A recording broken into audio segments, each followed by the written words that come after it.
You are here listening to the podcast of your dreams, daily solutions podcast. All right, welcome everybody. My name is Ashkahn. Hey, and this is Ashkahn over here too. Double Ashkahn episode today. Yep, and today's question is, I've been open for a year, and between repairs and a lot of empty tanks, things aren't going great. How do I know if it's time to quit or keep pushing forward? Boy. This is a sad question. It's a sad day. I mean, and this is a question too that relates to more than just float tank centers, although we'll try to be float tank centric in our answer. But and that's the risk of starting a new business, especially something brick and mortars. Like they're really hard. You know, I mean the failure rate on restaurants alone is completely insane. You know, so it, depending on a lot of factors, can be a really challenging thing, even for a while. You know. Yep. And there's a lot of emotions that go into answering this question, I think. Like, do you want to keep running a float center, or so there are you tired of it? If there is like a right answer to this, we don't know it, right?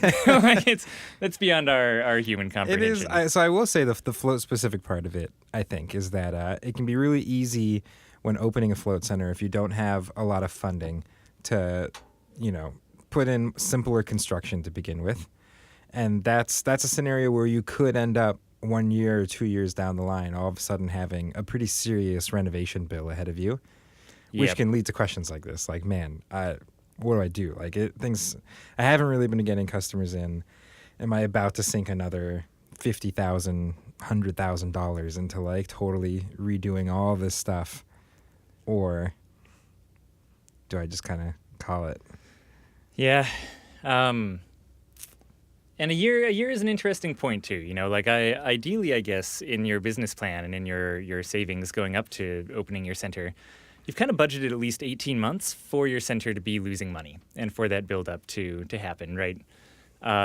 And that's kind of a very standard business runway for length of time that you should not really expect your business to be profitable and immediately successful, right? Like a year and a half is at least a good, healthy buffer to have in your bank account. So at the year mark, things still aren't going good. I mean, that's a good time for these kind of alarm bells to be going off and to be asking yourself these serious questions. But in an ideal world, it's also not quite at the make or break, totally stressed out, like I flat out, need to decide whether to take out another bank loan or keep pushing forward point. Yeah, a year's a little early. Like, I mean, I don't see a lot of people who are like burnt out in a year, Yeah, I mean, it kind of depends, I guess. So I guess we've seen centers go up for sale. We've seen centers that just close down and sell their tanks and kind of scrap the hardware.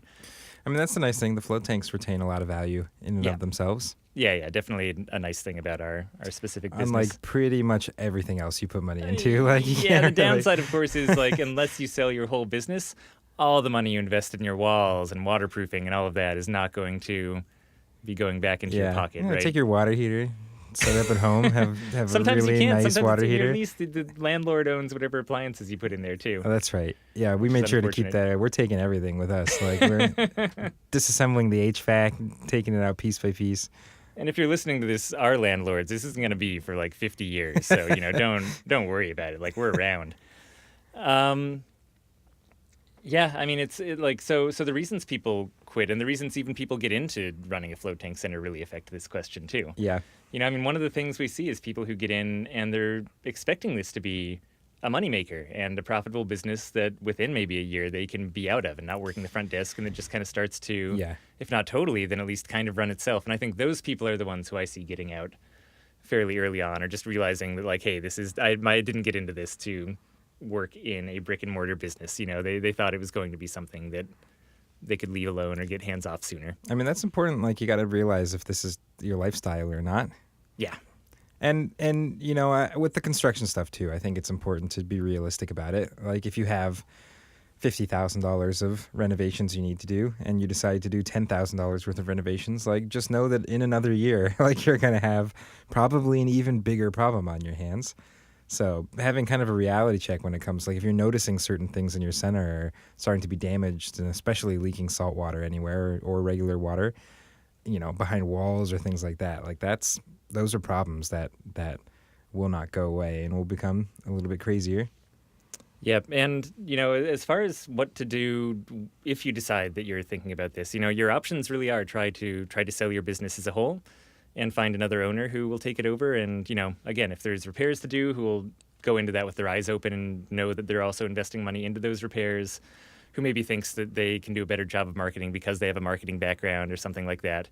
And that's kind of the ideal. And then if you can't find someone to buy it and you're just sort of bleeding money, then at some point you considered shutting down and just cutting your losses again and selling the equipment.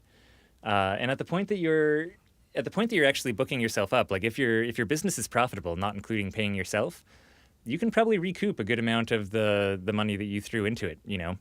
If not actually in some cases turn a profit. In terms of selling it, terms of selling it, yeah. But if you're not filling up your tanks, if you're actually actively losing money every month, shoring off your initial investment and figuring out how to just reclaim some of that money is probably what you're looking at, unfortunately. Yeah. Or, your other option is to go the haunted float center route. Really just let things continue to deteriorate. Just get some ghosts in there, and sell admission for that, like kind of that experience. We've only seen about half a dozen float centers successfully pull this off. Yeah, so it's not but when very they do, common. it's going really well for them. Never going back to that one. It's terrifying. So yeah, again, there's no, just like how many hours should you yourself put into working your float center, there is no right answer to this, right? Like so much of it depends on your life circumstances, your personal savings, what you want to do outside of running a float tank center, and again, even the reasons you got into this in the first place. But there's a human fallacy where you tend to overvalue the amount of something you've already sunk into a project, whether it's time or money. It's called the sunk cost fallacy. And so, they also like to name things literally, kind of like this. Yeah. And that's an important thing to consider. Like, don't just continue on because you've already spent a year of your life and you've already spent this amount of money on something. Like, it's important to know like when to be realistic and quit if that's what you're feeling. I guess it's really that. Like, don't push yourself past something that you really don't want to do because you've already spent time and money. And if you really do, like, you love being in the center and you want to keep it going, then I think all the other stuff seems like smaller hurdles to get over. And there's another human bias as well, which is the shifting goalpost bias, which is, the bias itself is that as we get closer to things that we've hypothetically said, no, at this point is where I want to quit. And then we get there, we're like, well, maybe I'll just let it go for a few more months and see if things turn around. It's really easy to kind of shift your values or these kind of cutoff points that you've made for yourself. So for people who are just going into starting up and you're making your plans, this is also a good question to be thinking about then. Like, what's the point at either where your bank account's at the amount that you're losing per month?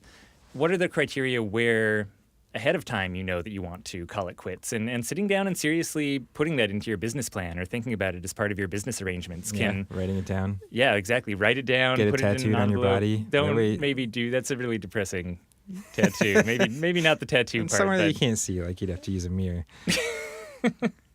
Maybe just write it on a mirror or something. Yeah, I see what you're saying. Anyway, but defining those points ahead of time is probably a really good idea and can help, again, calibrate your brain and go back to that and try to hold yourself to decisions like that as well. Because when you get there, you really don't want to give up on your float center, most likely. The likelihood is that you've invested, like Ashkahn said, a lot of your time and money into this thing, and that makes you less and less likely to be willing to give up on it.